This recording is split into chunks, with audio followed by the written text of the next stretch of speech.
Hi guys, আসসালামু আলাইকুম। যেখান থেকে আমার ভিডিওটা দেখছেন সবাইকে জানাই শুভেচ্ছা। এখন সকাল 7:30 বাজে। 7:30 বাজে একটু বাইরে তাকায় দেখি যে রাতের বেলা বৃষ্টি হয়েছে আর আকাশটাও মেঘলা। সারাদিন বৃষ্টি হবে কিনা জানি না। আর এরকম ওয়েদার খুবই ভালো লাগতেছে, কারণ জাপানে প্রচুর গরম পড়ছে। তো বৃষ্টি নামলে অনেক অনেক ভালো লাগে, ঠান্ডা লাগে একটু। তো এখন নাস্তা করে নিব। নাস্তার জন্য আমি এখন ডিম বের করে নিচ্ছি। তো জাপানে ডিমটা মোটামুটি একটু সস্তাই। তো ডিম এখন আমি ভেজে নিব আর সকালবেলা রুটি খাবো। তো ডিম দিয়ে আর আমি ডিম ভাজার সময় এরকম করে কুসুমটা আমি ভেঙে দিই, কারণ আমার হাফ বয়েল ডিম একদমই ভালো লাগে না। আমি ডিম এভাবে ভেজে তারপরে রুটি দিয়ে খাই সকালের নাস্তা। আর অনেক সময় দেখা যায় শুধু ডিমই সকালের নাস্তা করি, আর রেডিমেড রুটি আনা থাকে ফ্রিজের মধ্যে। এই রুটিটা অলরেডি সেকাই থাকে, তারপরে একটু গরম করে তারপর খেতে ভালো লাগে। তো এত ডিম আর রুটি ভাজা হয়ে গেছে, এখন আমি নাস্তা করে নিব। আর সকালবেলা আমার ছেলে এখনও ঘুমাচ্ছে, সে উঠলে তারপর ওকে আমি নাস্তা দিব, খাবে।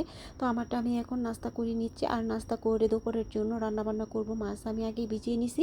এগুলো সামুদ্রিক মাছ। আমার ছোট ভাই আর ওর বন্ধু বান্ধবরা অনেকে মিলে তারপর সমুদ্র থেকে মাছ ধরে নিয়ে আসছে জাল দিয়ে।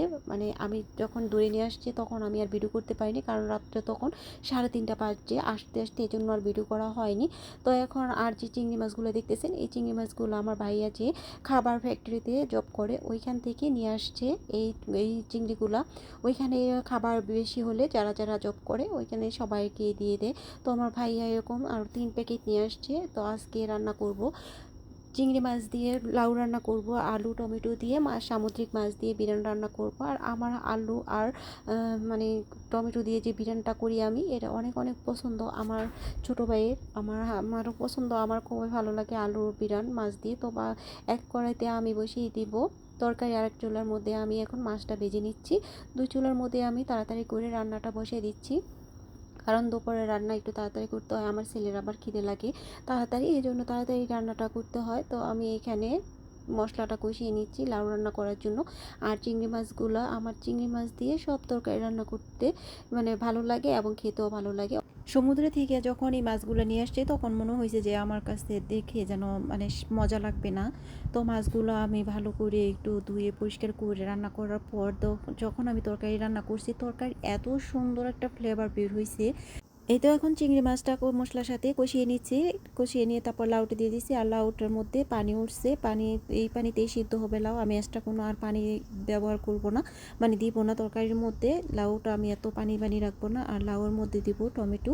টমেটো দিয়ে লাউ রান্না করলে কিন্তু অনেক ভালো লাগে খেতে।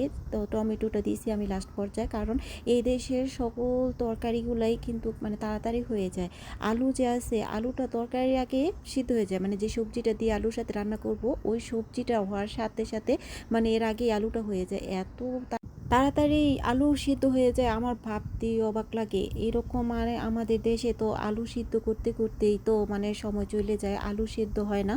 তো আমার এখানে আসার পরে যে সবজিগুলো রান্না করে আমার খুব মানে ভালো লাগে, কারণ তাড়াতাড়ি সবজিগুলো হয়ে যায় আর খেয়ে তো অসাধারণ মজা।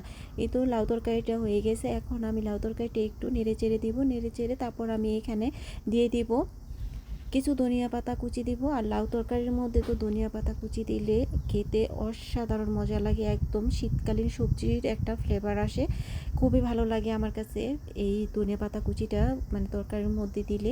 আর ধনিয়া পাতাটাও একদম দেশীয় ধনিয়া পাতার মতো ফ্লেভার, আমার কাছে খুবই ভালো লাগে।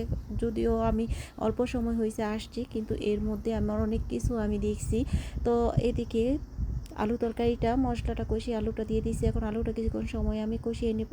কষিয়ে নেওয়ার পর আমি জল দিয়ে দিয়েছি। আর জলটা যখন বলক চলে আসছে এরপর আমি টমেটোটা দিচ্ছি, কারণ টমেটোটা একটু বলক আসলেই গলে যাবে, এই জন্য লাস্ট পর্যায়ে দিয়েছি। আর এই তো রান্নাবান্না আজকে হয়ে গেছে। তো কেমন হয়েছে আজকের ভিডিওটা? যদি আজকের ভিডিওটা ভালো লাগে লাইক কমেন্ট শেয়ার করে দিবেন। আল্লাহ হাফেজ।